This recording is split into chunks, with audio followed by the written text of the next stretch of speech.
Planet Crypto. I'm your host Thomas. Today we will discuss the Reserve protocol.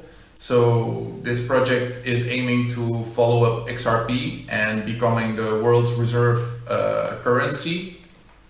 This is the main page, so it's reserve.org.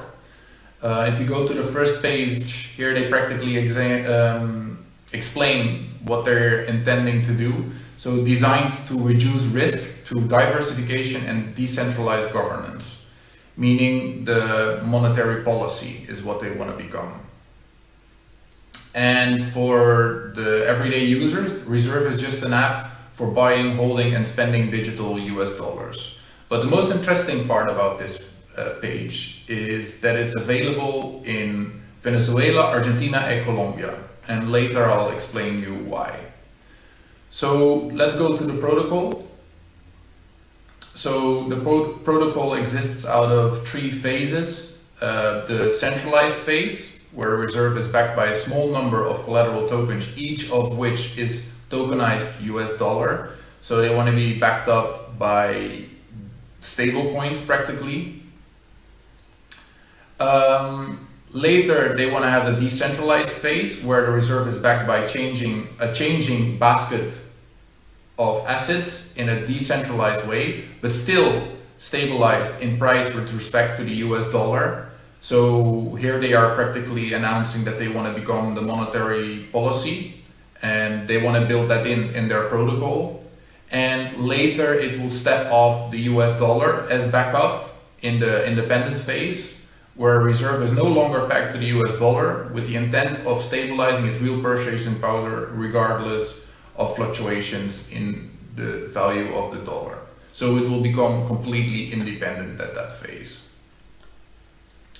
So first I want to tell that they will have three tokens. They will have the Reserve token, RSV. It's a stable cryptocurrency that can be held and spent in the way the US dollars and other stable fiat money. So they create one stable coin, which is initially having a price target of $1, just as the other dollar stable coins.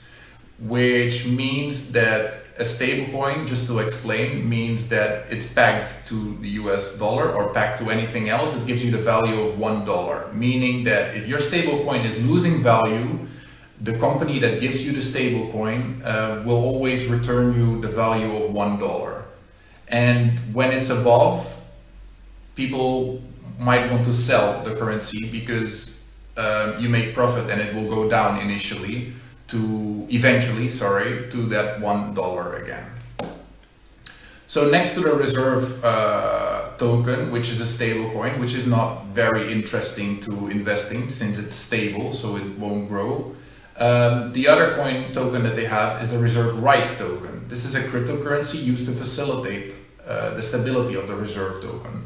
So what it does is that it backs up the Reserve token just as the way as gold backs up the dollar.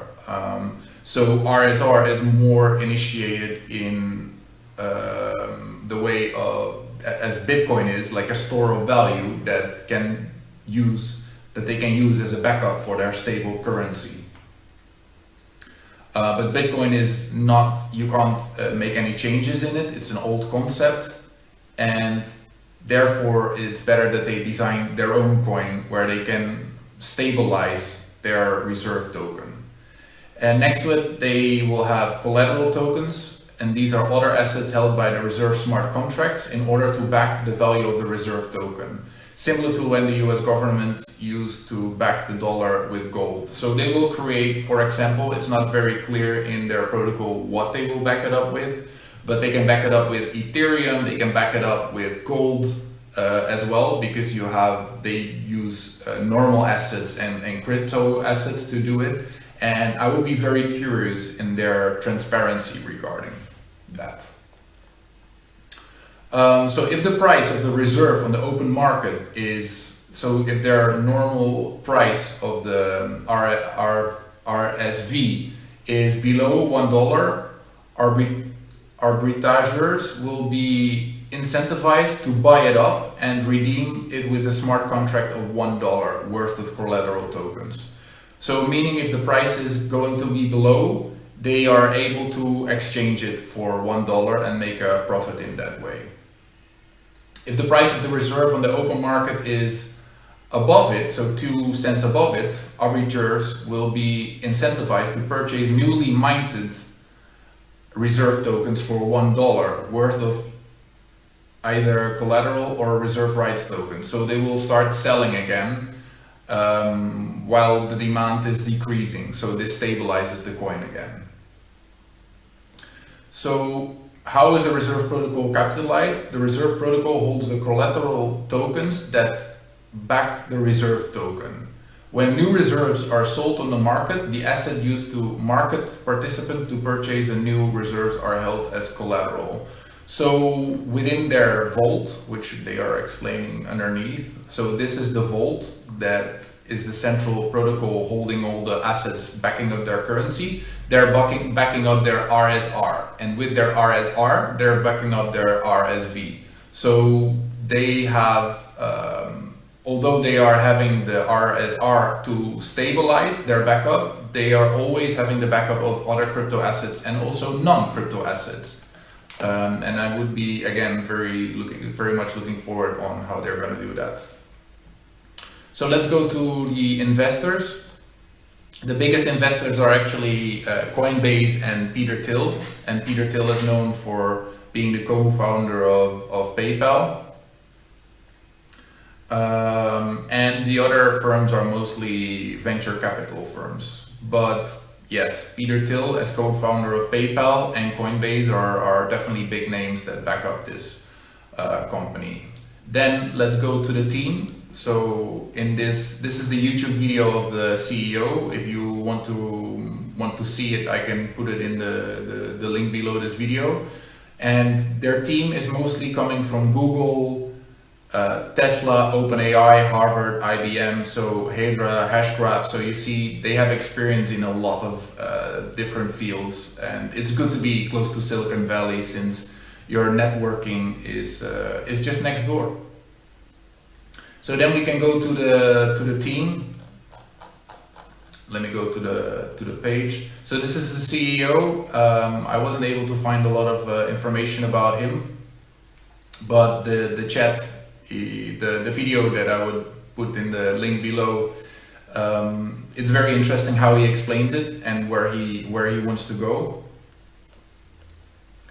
Then if we go over the team, it's mostly Americans. But what is interesting about this page is they also show advisors, and what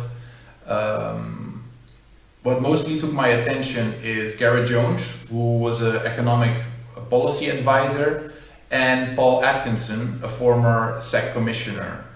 Because what is really important for this project is that they get some partners in governments and countries accepting and backing up this coin. This is the same as XRP was hoping for, that banks would back them up, but we see now that there is not much assistance from that area. So yes, that was that.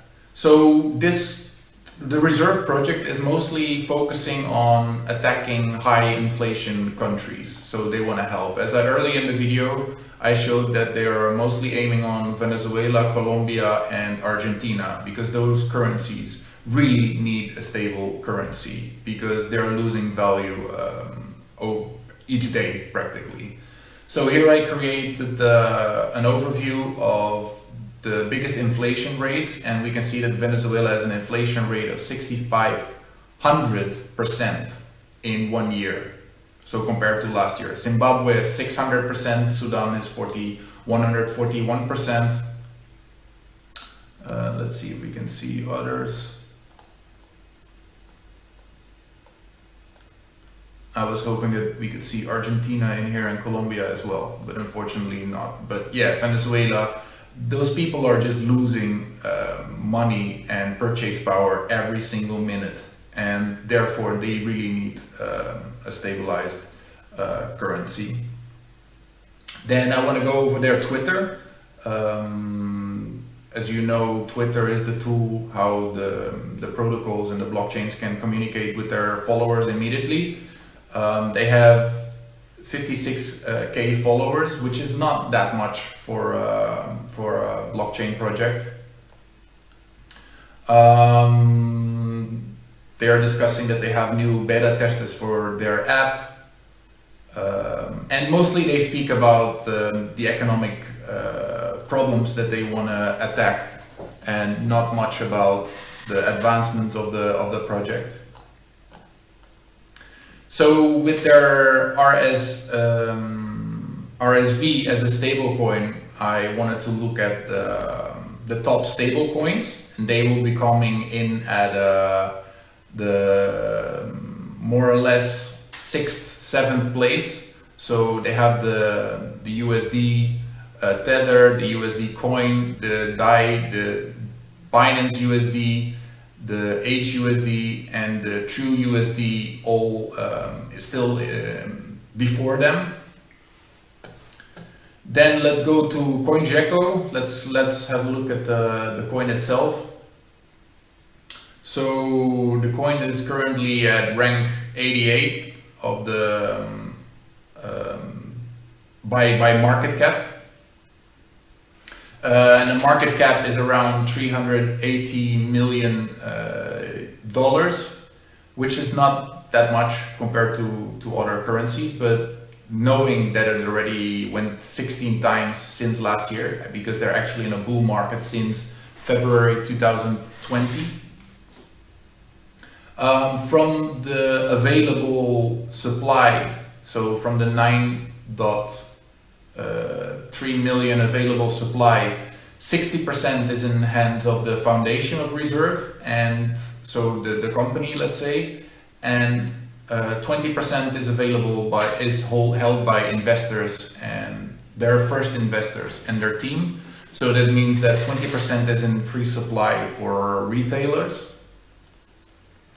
If we go to the year, we can see they had a really good year from 1 year ago. As I said, the bull market started around last year, let's say 5-6 February.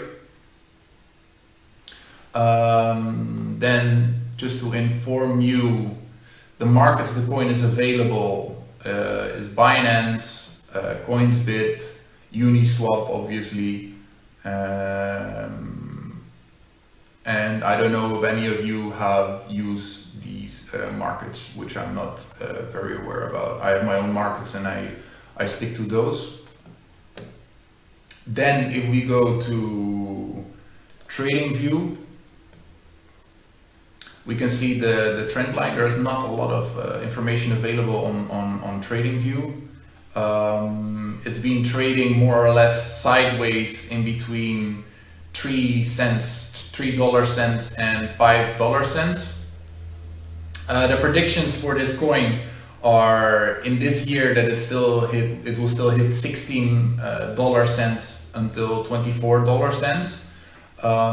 But yeah, what is very important for this project is that it gets backed up and that it gets some real use cases, which it currently doesn't have. So yes, the project is, in my opinion, a little bit higher risk because it's very early stage. High risk, high reward, you would say, and which is also possible.